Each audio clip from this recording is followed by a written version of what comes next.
അപ്പോഴേ ക്രിസ്മസ് പ്രമാണിച്ച് ഞാൻ എൻ്റെ ഗാർഡനൊക്കെ ഒന്ന് വൃത്തിയാക്കാൻ പോകും കേട്ടോ. ഒരു 5 ദിവസത്തെ പാക്കേജാണ്. ഇതുണ്ടോ എൻ്റെ നീലക്കൊടി വേലി കണ്ടോ, ഏപ്രിൽ ലില്ലി, ക്രോട്ടന്, ബൊഗെയിൻവില്ല, അങ്ങനെ ഇന്ന് വേണ്ട എല്ലാ സാധനങ്ങളും ഉണ്ട്. കണിക്കൊത്ത ഉണ്ടോ, കണിക്കൊന്ന ഏത്, പിന്നെ വലിയൊരു പ്ലാവ് ഈ മൂലയിലുണ്ടായിരുന്നു, അത് നമ്മൾ പകുതിക്ക് വെച്ച് വെട്ടി. പിന്നെ വൈറ്റ് പാംസ്, ഇതെല്ലാം ഉണ്ട് കേട്ടോ. അപ്പോൾ ആ ഗ്രീൻ ഹൗസാണിത്. അപ്പോൾ ഇതിൻ്റെ തൊട്ടപ്പുറത്തെ തോട്ടം ഇന്നലെ എല്ലാം വൃത്തിയാക്കി എടുത്തു കേട്ടോ. അപ്പോൾ അതുകൊണ്ട് ഞാൻ ഓർത്തു എൻ്റെ ഗാർഡന് ഒരു സൈഡിൽ നിന്ന് അങ്ങ് വൃത്തിയാക്കിയേക്കാമെന്ന്. ഈ ഗ്രീൻ ഹൗസ് ഞാൻ നേരത്തെ കാണിച്ചിട്ടുണ്ട്. ഞങ്ങൾ വീട് വയ്ക്കുന്ന സമയത്ത് ഞങ്ങൾക്ക് കൃഷിഭവനിൽ നിന്ന് കിട്ടിയതായിരുന്നു കേട്ടോ. അപ്പം അതിൽ ഞാൻ ചെയ്യാത്ത അല്ലെങ്കിൽ വയ്ക്കാത്ത ചെടികളൊന്നുമില്ല. അപ്പോൾ ഇപ്പോൾ എന്താ ചെയ്യുന്നതെന്ന് ചോദിച്ചാൽ, അധികം വെയിൽ വേണ്ടാത്ത ചെടികളൊക്കെ ഇവിടെ കൊണ്ടുവെക്കും. ചൈനീസ് ബോൾസം, വിങ്കാസ്, അങ്ങനെ കുറേ സാധനങ്ങളുണ്ട്. പിന്നെ ഫീഷ്യ പോലുള്ള പഠന ഐറ്റങ്ങൾ, പിന്നെ വൈൽഡ് ഓർക്കിഡ്സ്, ഈ അവിടെ ഇവിടെ മരത്തിൽ നിന്നൊക്കെ കിട്ടുന്ന ഓർക്കിഡുകൾ ഒക്കെ കൊണ്ടുവന്ന് വെച്ച് വെക്കുക എന്നുള്ളതാണ് എൻ്റെ ജോലി. പിന്നെ ഈ ഇത് ടർട്ടിൽ വൈനിൻ്റെ 2-3 കളറുണ്ടല്ലോ. ഒരു വയലറ്റ് ഒരു കളറുണ്ട്, ഗ്രീനുണ്ട്, അങ്ങനെ അതുണ്ട്. പിന്നെ ടർട്ടിൽ വൈന് പണ്ടേ തൊട്ടുള്ളതല്ലേ. പിന്നെ ഈ ചേമ്പ് പോലത്തെ ഇങ്ങനത്തെ പന്നൽ ചെടിയൊന്നും ഞാൻ കളഞ്ഞില്ല കേട്ടോ. നല്ലൊരു പന്നൽ ചെടിയോടെ തന്നെ കിളത്ത് വന്നതാണ്. ഞാൻ ഓർത്തത് നല്ല ബുഷായിട്ട് നിൽക്കട്ടേന്ന്. അപ്പോൾ അങ്ങനെ ആന്തൂറി ഉണ്ടായിരുന്നു, എല്ലാം ഉണ്ട്. ആന്തൂറിയൊക്കെ ഞാൻ ഇനിയിപ്പോൾ പറിച്ചു മാറ്റി വലിയ സാധാ നാടൻ ആന്തൂറി. പിന്നെ ഈ ഗ്രീൻ ഹൗസിൻ്റെ മേലെ ഞാൻ പറഞ്ഞതുപോലെ നേരത്തെ പറഞ്ഞിട്ടുണ്ട്, പാഷൻ ഫ്രൂട്ട്, പിന്നെ വെളുത്തുള്ളിച്ചെടി, ഇതെല്ലാം ഇട്ടിട്ടുണ്ട് കേട്ടോ.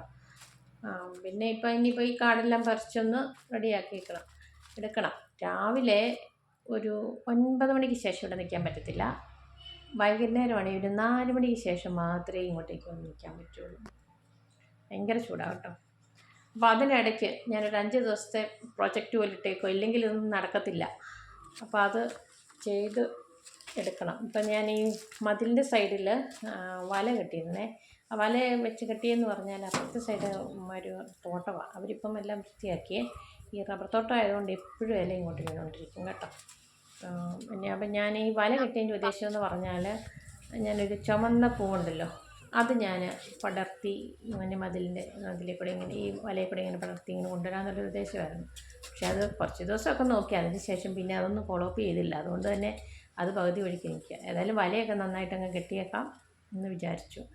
അങ്ങനെ അതെല്ലാം കെട്ടി ഇനിയും ഇതിൽ ഈ കാടെല്ലാം പറിച്ചെടുക്കണം. അപ്പം നിങ്ങളും ഇതുപോലെയുള്ള പരിപാടികളൊക്കെ തുടങ്ങി കാണുമല്ലോ അല്ലേ. അപ്പോൾ അടുത്ത ബുധനാഴ്ച കഴിയുമ്പോഴേക്കും ക്രിസ്മസ് ട്രീ ഉണ്ടാക്കണം. എല്ലാ വർഷമൊന്നും ഇല്ല, അങ്ങനെയൊക്കെ ചില ദിവസം. കഴിഞ്ഞ പ്രാവശ്യമൊക്കെ ഉണ്ടാക്കി, ഈ പ്രാവശ്യം ഇങ്ങനെ ഉണ്ടാക്കണമെന്നൊക്കെ വിചാരിക്കുന്നു. അത്രയേ ഉള്ളൂ. പിന്നെ എന്താ, ഇങ്ങനെയൊക്കെ ഓരോന്നൊക്കെ ചെയ്യുന്നതുകൊണ്ട് നമ്മുടെ സമയമൊക്കെ നന്നായിട്ട് പോകുന്നു. അപ്പോൾ അവിടെ ഗാർഡൻ ഒന്ന് നല്ലതാകും. അപ്പോൾ തന്നെ നമ്മുടെ ശരീരവും മനസ്സും ഒക്കെ ഒരു ഉന്മേഷം കൊണ്ട് നിറയും. ഓരോ കാര്യങ്ങൾ ഇങ്ങനെ ചെയ്യണം, അത് ചെയ്ത് തീർക്കണം എന്നുള്ള ഒരു സമയബന്ധിതമായ ഓരോ കാര്യങ്ങളും ചെയ്യാനുള്ള ഒരു മനസ്സ്, മടി പിടിച്ചിരിക്കാതെ അങ്ങനെയുള്ള കാര്യങ്ങളൊക്കെ ഈ ഗാർഡൻ ഉണ്ടെങ്കിൽ നമുക്ക് വളരെ പ്രയോജനപ്രദമാണ് കേട്ടോ. അതുപോലെ തന്നെ പല സൈസിലുള്ള ചെടികൾ അതിൻ്റെ അകത്ത് നടുക. അപ്പം അങ്ങനെ നട്ട് ഒക്കെ ഇരുന്നാലല്ലേ ഉള്ളൂ. ഇതുണ്ടോ എൻ്റെ ഇതിൻ്റെ അകത്ത് എന്തെല്ലാം ചെടികളുണ്ടെന്ന് നോക്കി. ഇതിൻ്റെ അകത്ത് ഇല്ലാത്ത ചെടികൾ ഒത്തിരി, ഒത്തിരി ചെടികളുണ്ട്. അപ്പം എൻ്റെ കിറ്റിയും പിള്ളേരും ഒക്കെ ഉണ്ട്. ഒരാളെ കണ്ടുള്ളൂ, നോക്കിയേ കണ്ടില്ല. എന്തായാലും ഞാനിത് തുടങ്ങി വെച്ചു. അപ്പം ഇതുപോലെ നിങ്ങളും ഓരോ കാര്യങ്ങൾ തുടങ്ങി കാണുമല്ലോ ക്രിസ്മസ് വീക്കിനോടനുബന്ധിച്ച്. അപ്പം ഗാർഡനൊക്കെ മേക്ക് ഓവർ ചെയ്യുന്നവർ ധാരാളം പേരുണ്ട്. അതുപോലെ നമുക്കിങ്ങനെ ഓരോ കാര്യങ്ങൾ ചെയ്ത് പോകാം. ഓക്കെ. അപ്പം ഈ ചാനൽ ആദ്യമായിട്ട് കാണുന്നവരാണെങ്കിൽ ഒന്ന് സപ്പോർട്ട് ചെയ്ത് ലൈക്ക് ചെയ്ത് അഭിപ്രായങ്ങൾ പറയുക.